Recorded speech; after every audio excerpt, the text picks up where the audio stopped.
Sunday, Yud Beis Cheshvan Tovshin Ayin Tes. We are in Teres Menachem Sefer Mamorim Tovshin Yud Gimel in the Mamar of Yom Beis the Chag Shavuos Tovshin Yud Gimel, the second day of Shavuos, and we are on page Kuf Ayin Aleph at the top. The three lines from the top, at the full stop, at the word where it starts with Ach Ha'inyan Hu. So the Rebbe again, just very briefly, is explaining the concepts of Mamar Vayedaber, the inanimate, the vegetable, the living, the animal kingdom, and the human, as it is in, we find these aspects in the world, in man's service of Hashem. And then the Rebbe, in Ois Daled, chapter 4, began to explain the idea of Dibur as it relates to Torah, speech as it relates to Torah. And he explained that the Torah is mainly related to the idea of speech. And he brought out that point from a number of sources. The Rebbe finished off by asking that this seems to be this seems to need explanation. It's not understood, because the word Torah is from the expression of Hira, from the expression of teaching, meaning to say that Torah teaches us how to act. So in other words, it would seem that the main point of Torah is to study it for the purpose of what? Of knowing what we need to do. So on that basis, the main aspect of Torah is knowledge. We have to know what we need to do. We have to study the Torah, we have to understand it, we have to grasp it, comprehend it. So why are we relating Torah to speech? That was the question that we left off with on Friday. 3 lines from the top on Kuf Ayin Aleph. But the matter is this, says the Rebbe. To explain this, the Rebbe goes and explains that what?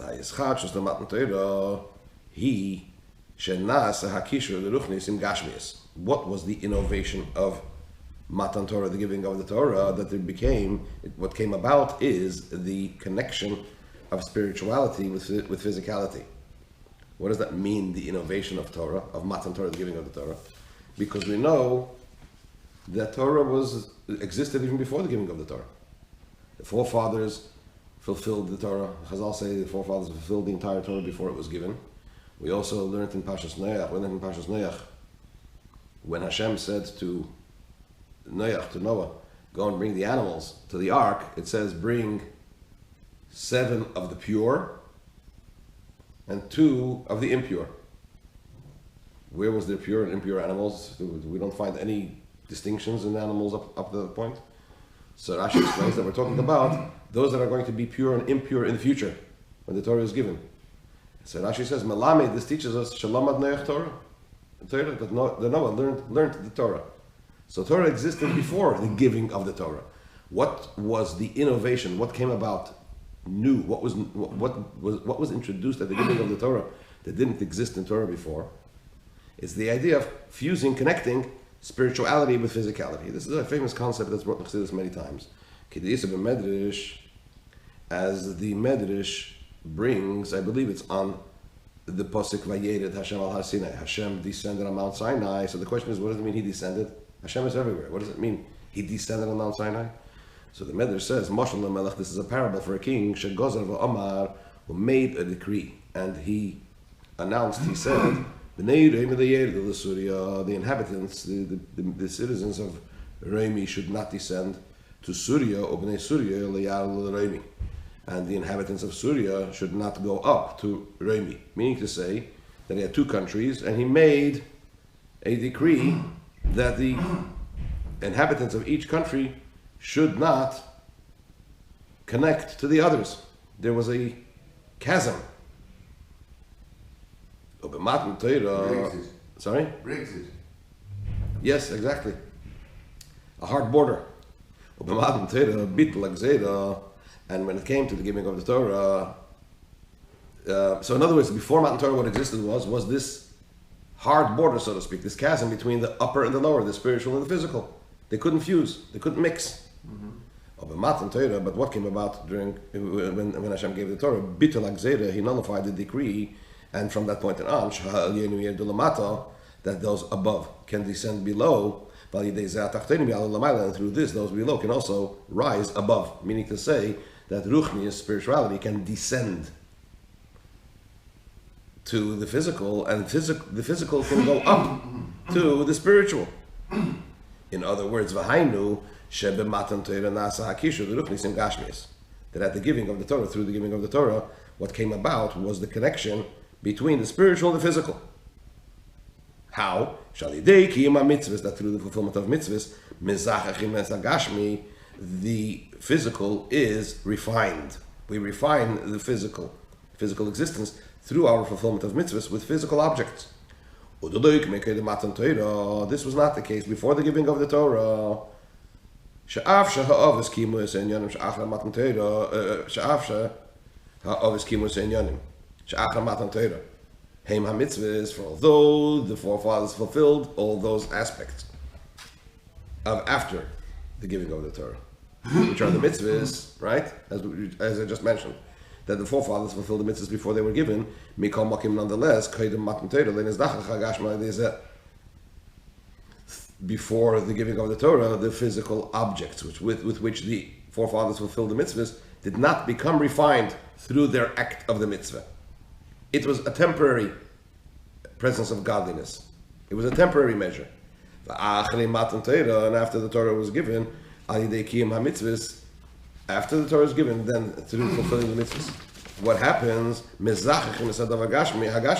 The physical object is refined. Right? Difficult to understand. Why? What's the difference? You want to know what the difference is between the two? Because really and truly, the physical and the spiritual are two worlds. There is no gradual progression from spiritual to physical. They're so far apart. In other words, as much as you will reduce the spiritual and contract the spiritual, it won't turn into physical. It'll always remain spiritual. The lowest level of the spiritual and the highest level of the physical are worlds apart. They're in two different worlds. How then do you have the ability to perform a mitzvah, to do an act with a physical object and draw down, I don't know, Ein Sof, God's infinite light? How do we have the ability to trigger something in Atzilus through a physical act? It's only because of the power that Hashem gave that act. When did Hashem give that power to that act? At Matan Torah. That's the idea of breaking the chasm. That He empowers us through the physical act. That the physical act should be able to actually trigger something so powerfully spiritual, which otherwise it's not understood. In fact, the chasm makes sense. The fusion doesn't make any sense. But it's only by the God-giving power. That's understandable, because in chemistry, for example, or in physics, you would have an object which is incompatible with another object, right, just as a mix. But once you are assuming a level of compatibility, for example, which happened with the Avot, how would the withdrawal of the combination occur? In other words, you're saying that it was temporary. That's what's more difficult to understand. In terms of just materially, I understand it as a spiritual concept, and I believe it, but it's just more. So your question is on the others. Yeah. How were they able to trigger that through their act? Correct. Well, you said they did trigger it, you just said earlier. They did, but it was following temporary. Triggering it, after the completion of the act, there was a separation. They get yeah. That's what's more difficult to understand, because once two objects come together, the residue of impression must be left into the physical object. Well, the vapor, for example, if you think of some form of vapor coming into you stain a glass, a dish, you stain a garment. Once you say it's actually really affected it, it's quite difficult to understand immediately afterwards the stain is removed. Right. Well, let me give you another example, not from chemistry, but take the idea of throwing a stone, throwing an object, from propelling it from below to above. Right. So I have the ability to make it go. Well, its natural state is to be drawn to the lowest point. The gravitational pull pulls the object down to the lowest point. Yes. When I throw it, I am sort of inserting into it a power, a force which is stronger than the gravitational pull. But as soon as that power ebbs, when it ends, what happens? It reverts to its original state. Right. I see. Okay. I would use that as a metaphor for that type of. Yes, I got it. All right. Fair enough. So, v'tama davar. Oh, and here the Rebbe actually articulates why indeed. He's addressing your point really. But what's at the core of it? What happened at Matan Torah differently than what existed before Matan Torah? Why before Matan Torah that permanence was not achievable, that permanent refinement, whereas as after Matan Torah it did. It's the same acts, the same mitzvahs. What was accomplished? He says like this. What was introduced? What was different? The reason is this. The light, the energy, the divine energy, the divine light that the forefathers drew down through their acts of mitzvahs was a divine light that is commensurate or measurable within the reach of the created. This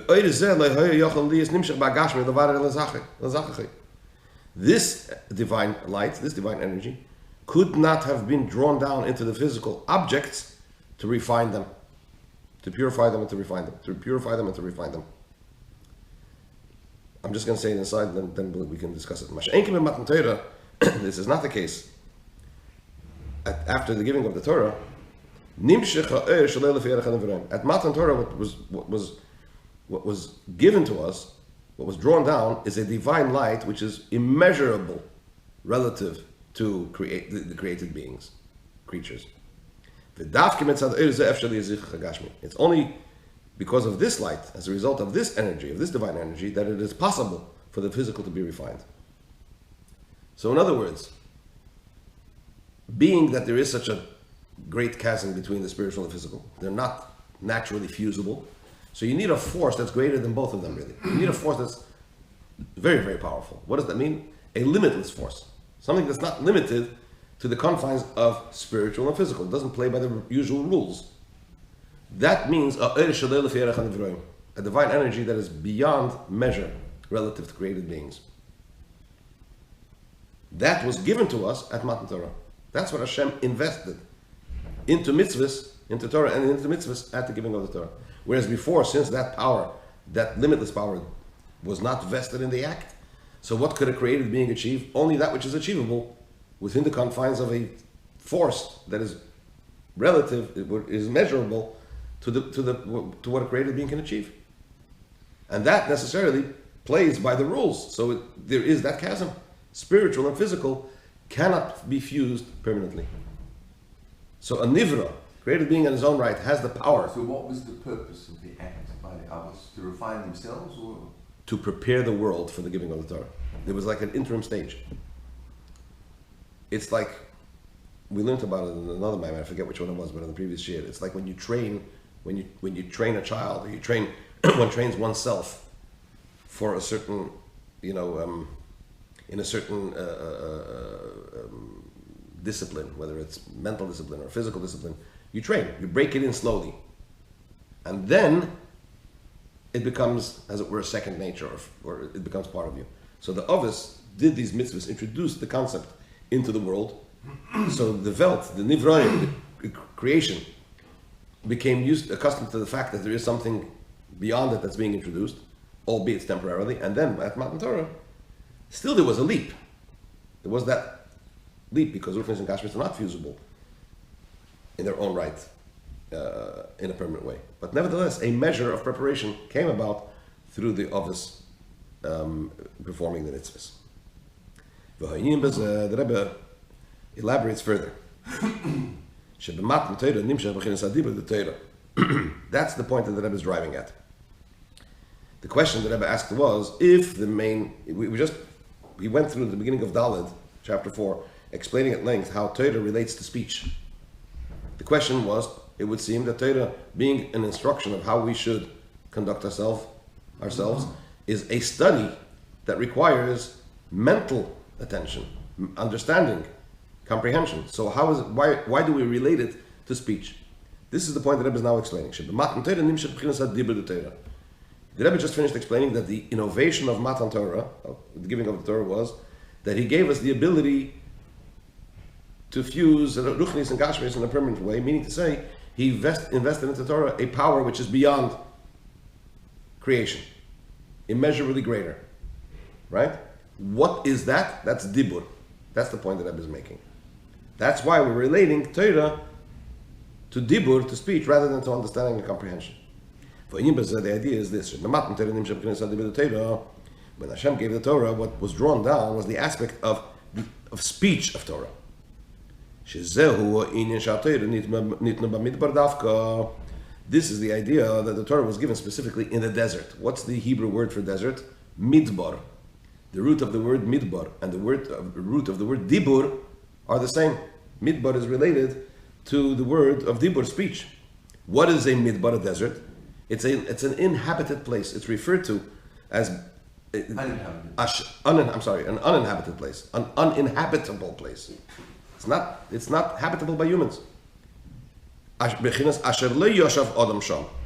It's a place where man does not dwell there, does not inhabit it.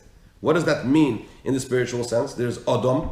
Adam represents the normal, usual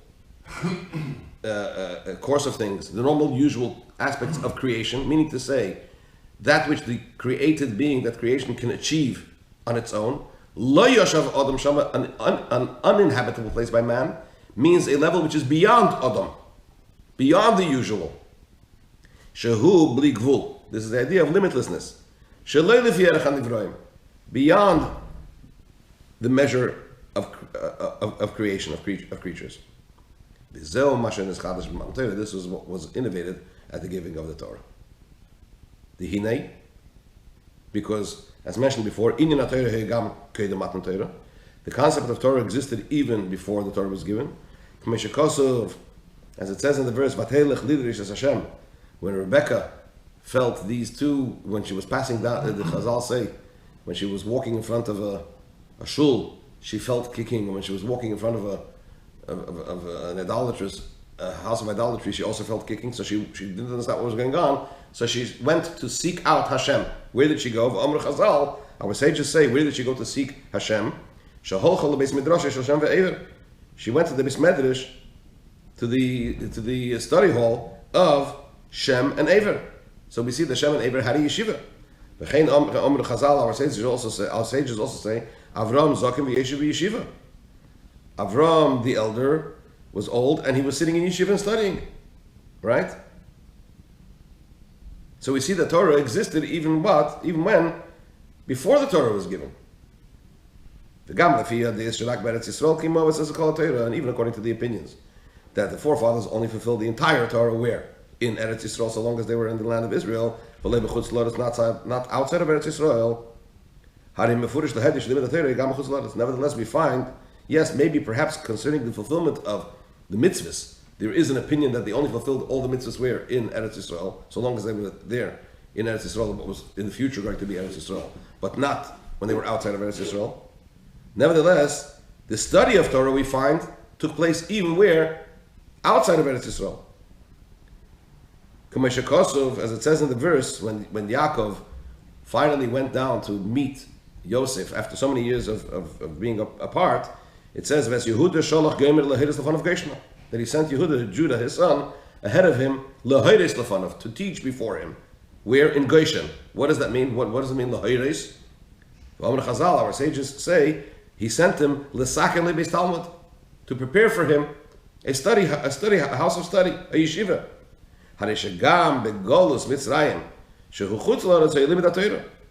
So therefore, also in the land, in the exile of Egypt, which is obviously outside of Eretz Yisrael, there was the study of Torah. So therefore, we revert back to the same question: what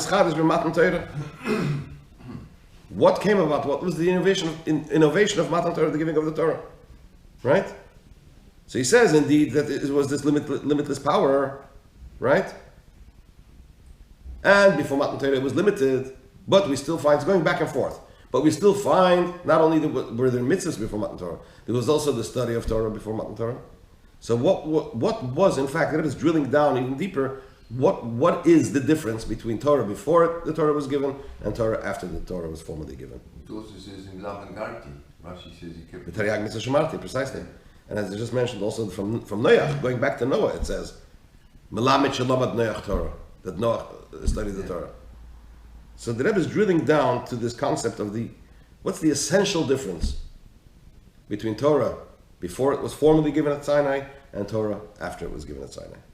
For more about that, please tune in tomorrow at 7:40. 7:40 tomorrow. Huh? 6:40. I'm sorry, 6:40.